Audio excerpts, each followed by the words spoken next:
सर्वविघ्नविनाशाय सर्वकल्याणहेतवे पार्वती प्रियपुत्राय गणेशाय नमो नमः। নমস্কার, সকলকে স্বাগত। শুরু করছি জ্যোতিষ অনুষ্ঠান হিতৈষী। আজ আলোচনা করব মীন রাশির সম্বন্ধে। তো এই ভিডিওতে আলোচনা থাকবে জুন মাসের রাশিফল বিষয়ে। 1 জুন থেকে 30 জুন পর্যন্ত বিস্তারিত রাশিফল আলোচনা থাকবে। এছাড়া জুলাই মাস সম্বন্ধেও আমি সংক্ষেপে কিছুটা আলোচনা করব। মীন রাশির জাতক জাতিকারা যে দিনগুলোর জন্য অপেক্ষা করছিলেন সেই দিন আপনাদের সামনে চলে এসেছে, কারণ বৃহস্পতির সঞ্চার আপনার জীবনে বিশাল বড় ভূমিকা গ্রহণ করবে। আপনার রাশি থেকে 3য় স্থানে বৃহস্পতির সঞ্চার হয়েছে। বহু ক্ষেত্রে আপনি শুভফল প্রাপ্ত হবেন। তো মাসের শুরুতেই দুদিন পেরিয়ে যাওয়ার পর 3 তারিখে বৃহস্পতি উদিত হচ্ছে এবং মঙ্গল অঙ্গারক যোগ থেকে মুক্ত হয়ে মেষ রাশিতে অর্থাৎ আপনার রাশির ধনস্থানে গমন করেছে, যেটা আপনার পক্ষে যথেষ্ট শুভফলদায়ক। এছাড়া আপনার রাশির অধিপতি অস্তমিত ভাব থেকে মুক্ত হয়ে উদিত হয়েছে। শনিদেব স্বক্ষেত্রে থাকছে। আমি জানি আপনারা 7.5 মধ্যে আছেন, নানান সমস্যার সম্মুখীন হচ্ছেন।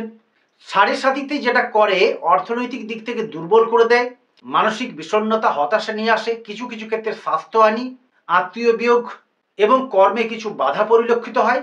তো এই সমস্যাগুলো আপনারা ফেস করছিলেন, সেটার থেকে এবারে আপনারা হাফ ছেড়ে বাঁচবেন। কিন্তু আপনারা বলবেন 7.5 তো এখনো কাটেনি, 7.5 কাটতে তো দেরি আছে। কিন্তু বৃহস্পতি সঞ্চার মীন রাশির পক্ষে যথেষ্ট ভালো থাকবে। এছাড়া অন্যান্য গ্রহদের অবস্থানও শুভ ফলদায়ক। তো 7.5 কাটতে এখনো দেরি আছে। 2025 সালের মার্চ মাসের পর মীন রাশিতে শনিদেবের অবস্থান ঘটবে এবং আপনার 7.5 দ্বিতীয় চরণ শুরু হবে। এই 7.5 মধ্যেও কিভাবে আপনারা ভালো ফল পাবেন সেই বিষয়ে আমি কিছু উল্লেখ করব, যেটা মেনে চললে আপনারা অত্যন্ত শুভ ফল পাবেন। তাই ভিডিওটি মন দিয়ে দেখতে থাকুন। আপনার জীবনের এমন কিছু অজানা তথ্য এবং গুরুত্বপূর্ণ বিষয় নিয়ে আলোচনা করব, যেটা জানলে আপনি অত্যন্ত খুশি হবেন। তবে ভিডিওটি শুরুর আগে গোচরে গ্রহদের অবস্থান জানিয়ে দিই। মীন রাশির সাপেক্ষে দ্বাদশে অর্থাৎ ব্যয় স্থানে স্বক্ষেত্রে শনিদেব অবস্থান করছেন। এই 7.5 আপনাকে তত সমস্যায় ফেলবে না। বিশেষ করে জুন মাস এবং জুলাই মাস আপনার পক্ষে যথেষ্ট ভালো থাকবে। এছাড়া মীন রাশিতে রাহুর অবস্থান আপনাকে এই মাসে মিশ্র ফল দেবে, অর্থাৎ ইনকাম বা প্রাপ্তি হবে কিন্তু ব্যয়ও বৃদ্ধি হবে। তবে ধনকারক গ্রহ মঙ্গলের অবস্থান থাকছে স্বক্ষেত্রে, যেটা আপনার পক্ষে অত্যন্ত শুভ ফলদায়ক হবে। অর্থাৎ মে মাস বা বিগত মাসগুলো যেরকম যাচ্ছিল তার থেকে জুন মাস শুরু হওয়ার ফলে আপনার উত্তরোত্তর ভালো হতে থাকবে, আয় উন্নতি বাড়বে এবং পারিবারিক শ্রীবৃদ্ধি ঘটবে। তাছাড়া এই মাসে চতুর্গ্রহ যোগ থাকছে, বুধ থাকছে, বৃহস্পতি থাকছে, শুক্র থাকছে এবং রবি থাকছে। তবে শুক্র কিন্তু অস্তমিত থাকছে। যতটা ভালো পাবার ততটা আপনি পাবেন না। তুলনামূলক বিচারে মে মাসের থেকে জুন মাস আপনার ভালো থাকবে এবং জুলাই মাসে সেটা আরো ভালো হতে থাকবে। আমি ছকটা স্ক্রিনে ডিসপ্লে করেছি, আপনারা দেখতে পাচ্ছেন। গ্রহদের গোচরকালীন অবস্থান এই মাসে যথেষ্ট ভালো থাকবে। বুধ ও শুক্রের যোগ আপনাকে বহু ক্ষেত্রে শুভফল প্রদান করবে। তবে কিছু কিছু ক্ষেত্রে এই মাসে আপনার সতর্ক থাকা দরকার। তো কোন কোন বিষয়ে ভালো আসবে, কোন কোন বিষয়ে সতর্ক থাকবেন সেই নিয়ে আলোচনা করব। সাধারণত মীন রাশির জাতক জাতিকা সহজ সরল এবং প্রতিভাবান হয়ে থাকেন। বন্ধু বান্ধব বা মনের মতো সঙ্গী, মনের মতো পছন্দসই মানুষ কম থাকে। কিছু কিছু ক্ষেত্রে আপনি আবেগতাড়িত হয়ে ভুলভাল পদক্ষেপ নিতে পারেন। সুতরাং গুরুত্বপূর্ণ কোনো সিদ্ধান্ত নেবার ক্ষেত্রে অধিক মাত্রায় ধৈর্যশীল হওয়া দরকার এবং এই সময় হঠকারিতা বর্জন করে কর্মে মনোনিবেশ করা প্রয়োজন। কারণ জুন মাস আপনার পক্ষে যথেষ্ট শুভ হতে চলেছে। তো বিস্তারিত আলোচনায় চলে আসি। প্রথমেই বিদ্যার্থীদের সম্বন্ধে আলোচনা করব। যারা বিদ্যার্থী বা শিক্ষার্থী তাদের পক্ষে এই মাস যথেষ্ট ভালো থাকবে। যারা উচ্চতর শিক্ষার জন্য মনোনিবেশ করতে চাইছেন, ভালো কোনো স্কুল কলেজে চান্স পাওয়া বা কোনো কম্পিটিটিভ এক্সাম যারা দিতে চাইছেন তাদের পক্ষে এই মাস যথেষ্ট ভালো থাকবে। 16 তারিখ থেকে শুক্র বুধের যোগাযোগ, ওই সময় আপনার কিছু প্রাপ্তি যোগ থাকবে, সে বিষয়ে আলোচনায় আসবো। তার আগে বলি, যারা এই চ্যানেলে নতুন আছেন তারা যদি জ্যোতিষ সম্বন্ধে আরও ভিডিও পেতে চান, কোন কোন বিষয়ে আপনার ভালো হবে, কোন কোন বিষয়ে সতর্ক থাকা দরকার, সেই বিষয়ে বিস্তারিত জানতে চাইলে চ্যানেলটা সাবস্ক্রাইব করে বেল আইকনটা অন করে রাখবেন, তাহলে নোটিফিকেশন পেতে আপনার সুবিধা হবে।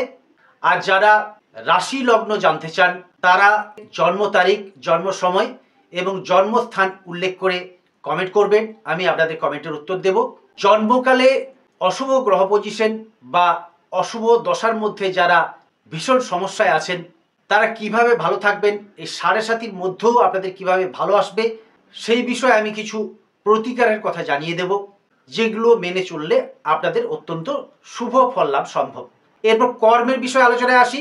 জুন মাস কর্মক্ষেত্র যথেষ্ট শুভ থাকবে। আপনার রাশির যে কর্মের অধিপতি শুভ জায়গায় অবস্থান করছে, সুতরাং যারা কর্মে জড়িয়ে আছেন, স্থায়ীভাবে ব্যবসা করেন বা কর্ম করেন, তাদের পক্ষে শুভ ফল। যারা নতুন কর্মের চেষ্টা করছেন বা যাদের কর্ম বিচ্যুত হয়ে গেছিল তারা আবার কর্মের যোগাযোগ পাবেন, যেটা আপনার পক্ষে ইতিবাচক হবে। তো 7.5 পিরিয়ডেও আপনারা কিভাবে ভালো থাকবেন সে বিষয়ে ভিডিও শেষের দিকে আমি অবশ্যই জানাবো, তার জন্য ভিডিওটি শেষ পর্যন্ত দেখতে থাকবেন। এবং এই রাশিফল মাসিক রাশিফল হলেও দৈনিক রাশিফলের মতো কয়েকটা দিন আমি ইন্ডিকেট করে দেবো। সেক্ষেত্রে কোন কোন দিনগুলো আপনার ভালো হবে, কোন কোন দিন সতর্ক থাকা উচিত সেটা জানতে পারবেন। কর্মক্ষেত্রে যারা প্রমোশনের চিন্তা ভাবনা করছিলেন সেই ব্যাপারে যদি কোনো কথা উত্থাপিত হয়ে থাকে সেক্ষেত্রে আপনারা একটা শুভ ফল পাবেন। যারা কর্মে স্থানান্তরের চেষ্টা করছেন সেই সংবাদও আপনার পক্ষে ইতিবাচক হবে। যারা নতুন কর্মের যোগাযোগ করছেন, নতুনভাবে কিছু শুরু করতে চাইছেন, তারা সেগুলো করতে পারেন, ভাগ্য আপনার সহায় থাকবে। 7.5 নিয়ে যে আপনারা অত্যন্ত দুশ্চিন্তা আছেন, মন থেকে ওই দুশ্চিন্তা ছেড়ে ফেলুন, কারণ বৃহস্পতির সঞ্চার, বেশ কিছু কিছু শুভ গ্রহের অবস্থান আপনাকে জুন জুলাই মাস যথেষ্ট শুভ ফল প্রদান করবে। এরপর বিবাহ এবং প্রেম সম্পর্কে আলোচনায় আসি। যারা প্রেম প্রীতি অ্যাফেয়ারে জড়িয়ে আছেন তাদের পক্ষে এই মাসটা তুলনামূলক শুভ থাকবে, তবে কয়েকটি ক্ষেত্রে কিছু বিতর্ক বিবাদ টানাপোড়ে আসতে পারে এবং আমি কয়েকটা দিন ইন্ডিকেট করে দেবো। সেই দিনগুলো সম্পর্ক স্থাপনের ক্ষেত্রে এবং সিদ্ধান্ত নেওয়ার ক্ষেত্রে বর্জন করবেন। এরপর বিবাহের আলোচনায় আসি। যাদের বিবাহ আটকে যাচ্ছিল বা যোগাযোগ হয়ে কেটে যাচ্ছিল তারা এই বছর কিছু শুভ ফল পাবেন, তবে এই আলোচনা জুন মাস এবং জুলাই মাস সম্পর্কে কিছু সংক্ষেপে আলোচনা করব। জুন মাস বিবাহযোগ্য বা বিবাহযোগ্যা জাতক জাতিকার ক্ষেত্রে শুভ ফল প্রদান করবে। দাম্পত্য সম্পর্ক জুন মাসে যথেষ্ট ভালো থাকবে, জুলাই মাসেও ভালো থাকবে। যারা শারীরিক সমস্যার মধ্যে ছিলেন তাদের ঋত স্বাস্থ্যের পুনরুদ্ধার হবে এবং ব্যয় বাড়লেও আপনি কিছু আয়ের মুখ দেখবেন। এই মাসে আপনার যথেষ্ট প্রাপ্তিযোগ আছে। কোন কোন দিনগুলো আপনার পক্ষে ভালো সেটা আমি ইন্ডিকেট করব। তার আগে সন্তান বিষয়ে জানিয়ে দিই। যারা সন্তানের স্বাস্থ্য, লেখাপড়া, উন্নতি নিয়ে চিন্তান্বিত ছিলেন তাদের পক্ষে মাসের প্রথমার্ধ শুভ। শত্রু বিষয়ে যারা সমস্যার মধ্যে ছিলেন, আক্রান্ত ছিলেন, তারাও কিন্তু এই মাসে শুভ ফল পাবেন। শত্রুরা আপনার উপর কোনো মাথাচাড়া দিতে পারবে না, তারা অবদমিত হবে। যারা মামলা মোকদ্দমায় জড়িয়েছিলেন তাদের পক্ষে শুভ ফল। মোট কথা জুন মাস আপনার যথেষ্ট ভালো হবে, অর্থাৎ উত্তরোত্তর আপনার শ্রীবৃদ্ধি হতে থাকবে এবং বৃহস্পতির সঞ্চার এই 7.5 পিরিয়ডের মধ্যেও আপনাকে যথেষ্ট ভালো ফল প্রদান করতে থাকবে। যারা ব্যবসায়ী স্থায়ীভাবে বিজনেস করেন তাদের পক্ষে এই মাস যথেষ্ট ভালো। জুলাই মাসে একই প্রকার থাকবে, অর্থাৎ শুভ ফল জুলাই মাসেও থাকবে। যারা ঘুরে ফিরে কাজকর্ম করেন মাসের দ্বিতীয়ার্ধ আপনার পক্ষে শুভ হবে। যারা self employed, freelancer, lawyer, doctor, অভিনেতা অভিনেত্রী, তাদের পক্ষে অত্যন্ত শুভ ফল লাভ সম্ভব।